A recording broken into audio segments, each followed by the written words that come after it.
মাস কয়টা? মুহররম, সফর, রবিউল আউয়াল, রবিউল সানি, জমাদিল আউয়াল, জমাদিল সানি, রজব, শাবান, রমজান, শাওয়াল, জিলকদ, জিলহজ। তো শেষ মাসটা রক্ত দিয়া।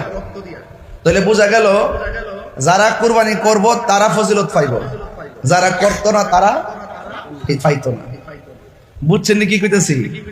কিন্তু আরবি 12টা মাসে যে প্রথম মাসের যে মুহররম, এই মুহররমের যে ইমাম হুসাইনের রক্ত ঝরছে, এই রক্ত মুবারকের সাথে শুধুমাত্র ইমাম হুসাইনের সম্পর্ক না, এই রক্তের ফুটার সাথে আমার দয়াল নবীর কোটি কোটি উম্মত জাহান্নাম থেকে মুক্তি পেয়ে জান্নাতে যাওয়ার ফয়সালা হবে।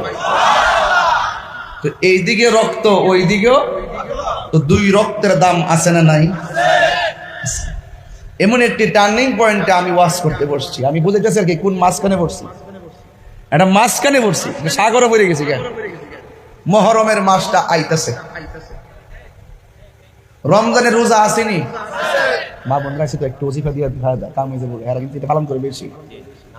রমজানের রোজা আসেনি? রমজানের রোজার পরে অনেক সান্দে অনেক রোজা আছে, আসেনি? রাসূল করিম সাল্লাল্লাহু আলাইহি সাল্লাম বলতেছেন যে রমজানের রোজার পরে সবচাইতে দামি রোজা হইল আশুরার রোজা।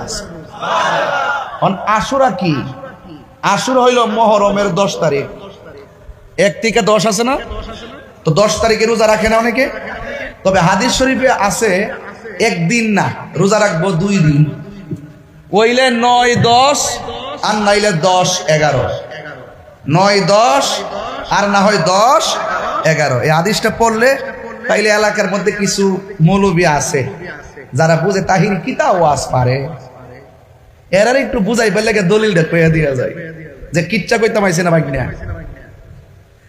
রাসূল করিম সাল্লাল্লাহু আলাইহি সাল্লাম বলেছেন, আফদালুস সিয়ামি বাদা রমাদানা শাহরুল্লাহিল মুহররম। সুবহানাল্লাহ। রাসূল বলেন রমজানুল মুবারকে রোজার পরে আল্লাহর কাছে সর্বোত্তম রোজা হলো আশুরার রোজা।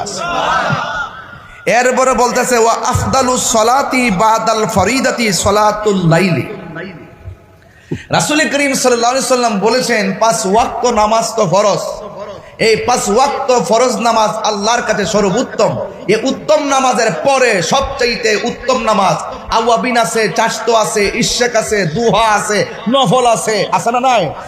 তো রাসূল করিম সাল্লাল্লাহু আলাইহি সাল্লাম বলতেছেন ওয়া আফদালুস সালাতি বাদাল ফরিদাতি সালাতুল লাইল, বলতেন 5 ওয়াক্ত নামাজের পরে, মানে ফরজ নামাজের